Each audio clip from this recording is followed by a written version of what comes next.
Hey YouTube, welcome to Clix Corner. Today I'm just finally getting around to doing my top 10 Yu-Gi-Oh! Heroclix rares. Now originally I thought that this one was going to be more difficult than the other ones to narrow down because I had in my mind an image of a lot of the rares being really good, but it turns out that a lot of them have started to age noticeably. So really I'm looking at the 10 which I think are either best in their day, or are still the most prolific now. Number 10 is Relinquished. Now, you'll remember if you watched my video, the top 10 most disappointing Yu-Gi Clix, I believe I put 1000 Eyes Restrict on there. And that was because his dial is just so boring and weak that I felt like he was never going to accomplish anything. Relinquished is not dissimilar. His dial is more or less the same thing, just with different powers. But the ability to call him in due to the ritual mechanic, which is surprisingly important, is really good. And if we had done Battle of the Millennium at my locals properly, I'd have had this in almost every team on the sideline. When any character of 45 points or more is KO'd, you may give a friendly character with the Maximilian Pegasus or Dark keyword a free action to KO it and bring Relinquished down in its starting area. So one of the figures that you can do this with is Sangan, which, when he is KO'd, you can remove action tokens from up to 150 points worth of figures. And I think Witch of the Black Forest as well works in the exact same way and lets you remove action tokens from up to 300 points. So that's a pretty good combo. Also, Relinquished does the same thing as 1000 Eyes Restrict, where he buffs his combat stats if he starts damaging people, which is good, but I believe it's not worth having the weak dial in the first place. I think the weakness of the Relinquished dial is the reason why he's so far down on this list. In at number 9 is Sanger of the Thunder.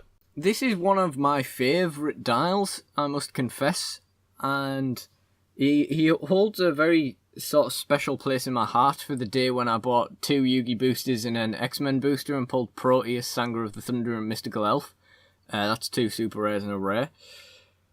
But ultimately, he's just not good enough in the game today to be any higher up on this list. Now, he has mad damage. He has more damage than Blue Eyes, and the same amount of damage as Blue Eyes Ultimate. He is 230 points, but I can't really understand why the original card was made this strong in Yu-Gi-Oh! Heroclix. Nevertheless, he can do a Pulse Wave, and its damage value becomes 2 when it targets more than one person. Or you can do a Pulse Wave straight through one person for 5 damage, which is pretty sick. He's also got an ability to deal attackers 1 unavoidable damage after he or an adjacent friendly character takes damage from a close attack, which is pretty cool. Apart from a 1-9 in the middle, he has really solid attack values, and his damage values aren't amazing once he gets into the dial, but ultimately it's his lack of willpower that condemns this dial to the lower down part of the list. In at number 8 is Castle of Dark Illusions, and this gets points up for having one of the nicest sculpts in the entirety of Yu-Gi-Oh! Heroclix. Castle of Dark Illusions is very interesting because it gives himself stealth, and he can use Smoke Cloud as a free action, but only to place markers around him. And whenever he carries people, he can carry up to 3 characters, or carry 1 character ignoring its speed symbol. So basically this is there to carry your team out and then hide them in smoke. Which is very interesting, especially since he's only got a 7 movement, so it's only going to be a 5 if you do use carry. But this is with phase and teleport, it gets through everything. The 17 with defend is going to be absolutely useless. I don't really see the point in that even in the Yu-Gi-Oh! Sets, because most things have 17 defense in the Yu-Gi-Oh! Sets. But also, when he's KO'd or building your or when building your force, you can make his traps or spells. And he has Change of Heart, which is pretty cool. Set character can use Mind Control and gets +2 to its attack, and after actions resolve, remove it. Or Trap Hole, which is when an opposing character moves through a square within 4 squares, after actions resolve, you may activate, give it an action token, or deal them 1 unavoidable damage if they already have 2 action tokens, which is better than all the abilities that only give you an additional action token. However, because he's slow and because he doesn't really buff your characters in any way, he's again quite low down on this list. Although I say this, and then as soon as we get to number 7, which is X-Head Cannon, we start talking about the really prolific ones. Now, X-Head Cannon is low down on this list because he's 120 points with no willpower, but to an extent I can forgive this because of his ability to give him 2 ranged combat actions as free actions. Now, this is not something that you see in the game very often, so it's very interesting that X-Head Cannon is able to do this. However, his lack of willpower again makes the double power action a bit risky, although he does have pretty strong defense values, and he's got damage reduces for, well, his entire dial, but he's got invulnerability for a long time, so you can be willing to take that pushing damage, I suppose. And the double action... the double range combat action does sort of offset the willpower, but he would be much higher on this list if he had willpower in the first place. Of course, you can give him Supreme Intelligence or Cosmic Control Rod. It's 12 or 8 more points on him, and this would make him significantly more prolific. But I think this guy's pretty good. I just don't think he's as good as other things on the list. And at number 6 is Beta the Magnet Warrior. Yeah, I'm as surprised as you are. Now, they made the Magnet Warriors really good. I believe these are the only figures in the game that can be a 300-point team with 4 different keywords all shared by the same figures. I wouldn't have thought there is another way to do that. But yeah, if you play all 3 Magnet Warriors together, you get a Yu-Gi-Oh theme team, an Earth theme team, a Magnet Warrior theme team, and a Warrior theme team, which is very interesting. They also made them very good, but I think Beta is the one that's aged the best. The damage dealt to Beta is reduced by 1 if you have all 3 Magnet Warriors on your field. They all have this ability. And he can also make ranged attacks as if he has a range of 6. And when he makes a ranged combat attack, you place the adjacent character in a square adjacent to him, and then he may make a free attack, a free close attack targeting that character. And in addition to this, it does have exploit weakness, so it's going to do penetrating damage, which is very interesting. So the fact that he can attack twice for 80 points, which is of course 40 points cheaper than X-Head Cannon, means he's higher up on the list. And the fact that he is obscenely good combat values and stuff for 80 points is the reason he beats the other Magnet Warriors to this list. And at number 5 is Z Metal Tank. Now, maybe it's a bit of favoritism that I've placed him higher up than X-Head Cannon and even Beta the Magnet Warrior, because maybe I'm being unfair due to that video where I really needed to pull Z Metal Tank, and I did. But the fact that he can give adjacent friendly characters +1 to the defense and damage, and that's regardless of what they're doing, so that's like enhancement and empower, and a +1 to the defense. And the fact that he's just not a bad shooter himself, with 4 clicks of a 10 attack, 5 clicks of 3 damage, some damage reduces, energy explosion, and so on and so forth. And of course he is adjacent and friendly to himself, so he's going to get +1 at defense and damage himself. Makes this figure really interesting and really good. I also really like his sculpt, although that goes for all of the XYZ materials. In at number 4 is Curse of Dragon. Now, anybody who knows me really well will know that I have a real soft spot for Curse of Dragon and Guy the Dragon Champion. And when the Heroclix look like this, I think it's fair to place them high up in the list.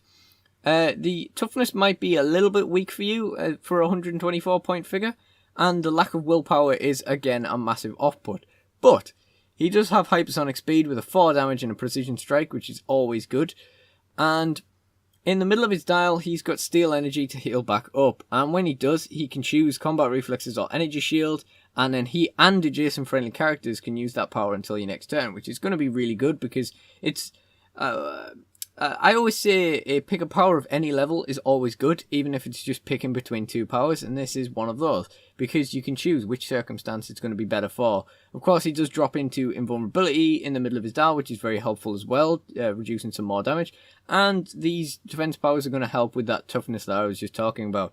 So yeah, he's not aged amazingly, and I really wish I'd had more chance to play him back when he was young. To be honest, I've never played this at all, but I can guarantee I would still find some enjoyment in playing this figure. And next up on number 3 is Catapult Turtle.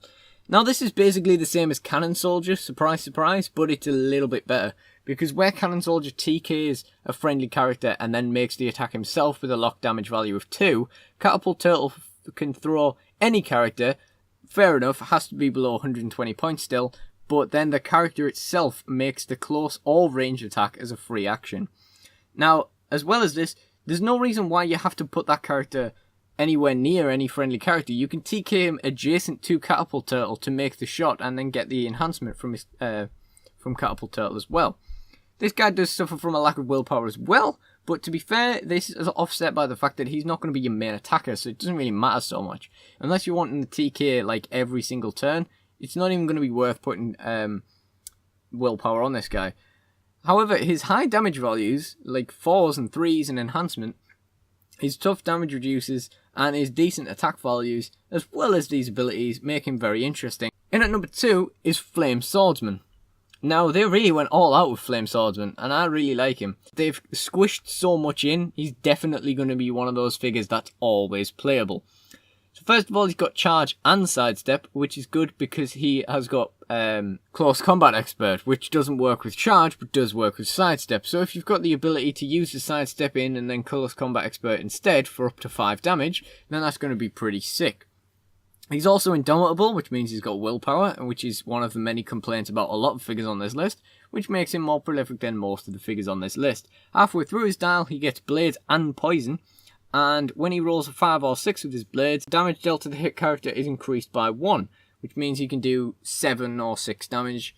It basically means he's got 2 chances at a 6 and 1 chance at a 7, which is pretty sweet. Basically, this guy's combat values are so insane, he's always going to be usable because he's just going to have so much damage forevermore.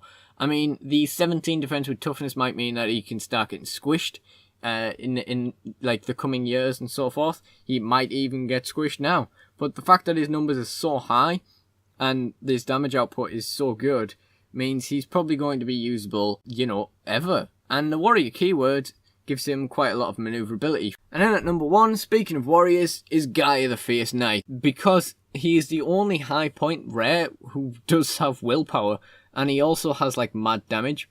So he's got a 12 speed with what we call the move and attack ability, which basically lets you move your full speed and then make an attack with -2 to your attack. Except he can use flurry instead of making a close combat attack. So what does that mean? He can make 2 attacks instead of 1. And it also means he's not going to get that -2 to his attack value, which I mentioned before. Now this is interesting when we come to discuss Guy the Dragon Champion in my top 10 Yu-Gi-Oh! Heroclix Super Rares, because he's got an ability to do this in 2 different ways. And that's very fascinating. And that's of course Guy the Fierce Knight and Cursed Dragon coming together. All 3 of those figures are very good. Now this guy is a 12 speed, full move and attack, 11 attack with Quake, 4 penetrating damage, 18 defense with Impervious, Indomitable guy with the warrior keyword. He only drops to a 3 damage, and it only has 1 click of it where it's not penetrating, and in that case he does have flurry as well, so he's going to attack twice anyway. His attack values never go below 10, and his defense values never drop below a 17, with his speed values never dropping below 10 either. So this guy's numbers are just so consistent, it's hard not to like him. The Earth keyword is pretty good, and the Yu-Gi-Oh! Mewtwo keyword is obviously one of the best ones there is. The Warrior keyword is just always good to have in whatever universe you play. So, yeah, there's very, very fair reasons why Gaia the Fierce Knight is the greatest Yu-Gi-Oh! Heroclix rare. And I feel like if I had picked one up sooner, he would have had so much more playtime. But again, I feel like this is a figure that's always going to be good. So if you're considering getting into Yu-Gi-Oh! Heroclix, these are the top 10 Yu-Gi-Oh! Heroclix rares I would recommend. I would definitely recommend building a team around Gaia the Fierce Knight to start off with. Thank you for watching, and goodbye.